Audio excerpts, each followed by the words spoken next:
ಇವತ್ತು ದಾರಿಯಲ್ಲಿ ಸಿಕ್ಕಿದ್ದನ್ನು ನೋಡಿದರೆ ಅಷ್ಟೇ. ಇವತ್ತು ಬೆಳಿಗ್ಗೆ ಫುಲ್ ಚಳಿ ಇದ್ದ ಕಾರಣ ಸ್ವಲ್ಪ ನಿಧಾನವಾಗಿ ಎದ್ದ ನಂತರ ಮಂಜು ಜಾಸ್ತಿ ಇತ್ತು.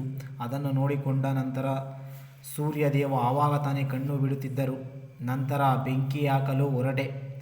ನೋಡಿದರೆ ಇವನು ಬೆಂಕಿಯನ್ನು ಹಾಕಿ ಜೋಳವನ್ನು ಬೇಯಿಸಿಕೊಂಡು ಕೂತಿದ್ದಾನೆ. ಚೆನ್ನಾಗಿ ಬೆಂದ ನಂತರ ಮುಖವನ್ನು ತೊಳೆಯದೆ ಜೋಳವನ್ನು ಬೆಳ್ಳಂಬೆಳಿಗ್ಗೆ ತಿನ್ನುತ್ತಿದ್ದಾನೆ.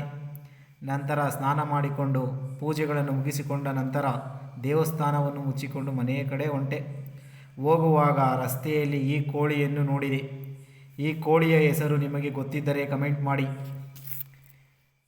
ಕನಕಾಂಬರ ಗಿಡ ತೆಗೆದುಕೊಂಡು ಅದನ್ನು ನೆಡಲು ಗುಂಡಿಗಳನ್ನು ತೆಗೆದು ಅದನ್ನು ನೆಟ್ಟಿ ನಂತರ ಅದಕ್ಕೆ ನೀರನ್ನು ಹಾಕಿ ಆಮೇಲೆ ನೆನ್ನೆ ಮಾಡಿದ್ದ ಇದನ್ನು ಹೋಗಿ ತೆಗೆದು ನೋಡಿದರೆ ಅದರ ತುಂಬ ನೀರು ತುಂಬಿತ್ತು. ಅದನ್ನು ತೆಗೆದುಕೊಂಡು ಕುಡಿದು ನಂತರ ಗೆಣಸುಗಳ ಗಿಡಗಳನ್ನು ಹಾಕಿದ್ದರು. ಅಲ್ಲಿ ಹೋಗಿ ಗೆಣಸು ಬಂದಿದೆಯಾ ಇಲ್ಲವೋ ಎಂದು ನೋಡಿ ಗೆಣಸುಗಳನ್ನು ತೆಗೆದುಕೊಂಡು ಬಂದ ನಂತರ ಬೆಂಕಿ ಹಾಕಿ ಚೆನ್ನಾಗಿ ಬೇಯಿಸಿ ತಿಂದು ನಂತರ ಮನೆ ಕಡೆ ಹೊರಟೆ. ಆಮೇಲೆ ಶಾಲೆ ಕಡೆ ಹೋಗಿ ಅವರನ್ನು ಕರೆದುಕೊಂಡು ಬಂದು ಮನೆ ಹತ್ತಿರ ಬಿಟ್ಟೆ. ನಂತರ 7 ಗಂಟೆಗೆ ಊಟ ಮಾಡಿ ಹೊರಗಡೆಗೆ ಬಂದೆ. ಆಗ ನೋಡಿದರೆ ಅಮಾವಾಸ್ಯೆ ಹುಣ್ಣಿಮೆಗೆ ಬರುವವನು ಬರುತ್ತಿದ್ದನು. ನಂತರ ಎಂದಿನಂತೆ ಗಾಡಿ ತೆಗೆದುಕೊಂಡು ದೇವಸ್ಥಾನದ ಕಡೆ ಹೊರಟೆ.